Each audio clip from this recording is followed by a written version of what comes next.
Permettez-moi, au nom de l'Organisation des citoyens pour une nouvelle Haïti, d'exprimer toute l'importance que revêt pour nous cette activité.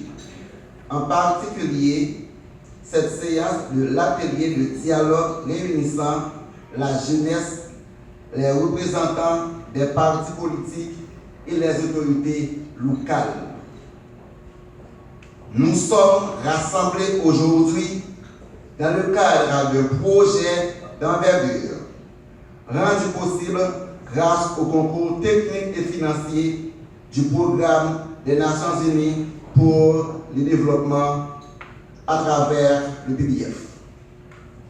Ce projet vise à promouvoir les fondements d'une gouvernance inclusive et participative en Haïti, en mettant un accent particulier sur l'intégration active des jeunes dans le processus démocratique. Mesdames, Messieurs, après des étapes fructueuses menées dans les départements de la Grande-Anse et du Centre, lesquels ont donné lieu à des échanges constructifs et prometteurs, nous voici désormais dans le département de l'Ouest, animés par la même conviction. La participation citoyenne de la jeunesse constitue un levier essentiel pour l'édification d'un état de droit juste, équitable et pacifique.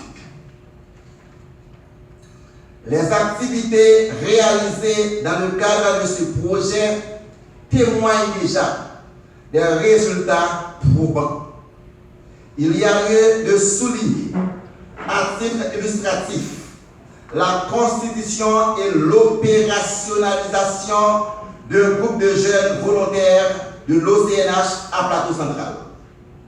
Donc, l'engagement a permis, entre autres, la conduite d'une équipe sur la situation des personnes déplacées internes en collaboration avec la mairie de Esch. Mesdames, Messieurs les représentants des agences onusiennes, Mesdames, Messieurs les représentants des partis politiques, oui, des partis politiques en ce contexte de transition, mais aussi, mais surtout, un contexte de changement de paradigme. Quand nous sommes au XXIe siècle, nous ne sommes plus ni au XXe, ni au XIXe, ni au XVIIIe, voire au XIVe siècle. Nous sommes au XXIe siècle.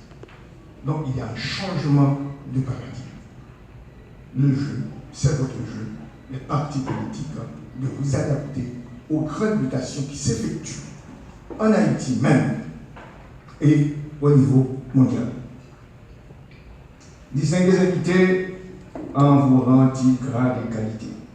Mesdames, Messieurs, messieurs les amis de la presse parlée, la presse écrite, et les réseaux sociaux qui se dynamisent, et de la nouvelle technologie, avec tout ce que les réseaux sociaux peuvent apporter positivement et négativement en termes de narratif.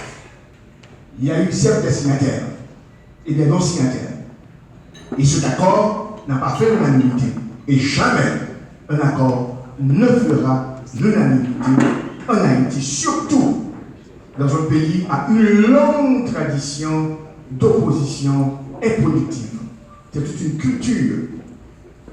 Un pays d'antagonisme, un pays de compétition improductive, c'est très difficile d'avoir l'unanimité. Donc, ma présence aujourd'hui se situe en tant que ministre délégué dans le cadre légal, dans le cadre qui régit cette gouvernance, qui est l'accord du 3 avril 2024. Et cet accord, justement, se situe dans cette transition, dans cette longue transition. Dommage, nous avons raté toutes les mutations qui se sont effectuées au cours du 19e, 20e et déjà, à plus d'un quart, 2 siècles, de ce 21e siècle. La participation citoyenne est l'indicateur qui permet de déterminer l'état de santé de la démocratie. Une enquête sur les besoins des citoyens et leur compréhension du système politique haïtien, publiée en avril 2024 et réalisée par les organisations Politicité Internews, rapporte que 48,9% des personnes interviewées disent croire à la démocratie, mais pas celle qui se fait en Haïti. 49,84% ne comprennent pas le fonctionnement de l'État. 23% adhèrent à une idéologie politique et seulement 7% sont membres de partis politiques. Mesdames, Messieurs, la population haïtienne est confrontée à une crise d'une ampleur inqualifiable et le doute plane lourdement sur l'avenir de la démocratie ainsi que sur le futur du pays dans sa globalité. L'espérance est presque éteinte ici. En tant que dirigeant et membre de l'élite d'Haïti, votre mission est colossale. Vous devez ressusciter cet espoir sacrifié par les appétits et la cupidité ambiante. Il est crucial de raviver chez les citoyens le désir dissipé de prendre part aux grandes décisions politiques en rapport avec leur destinée.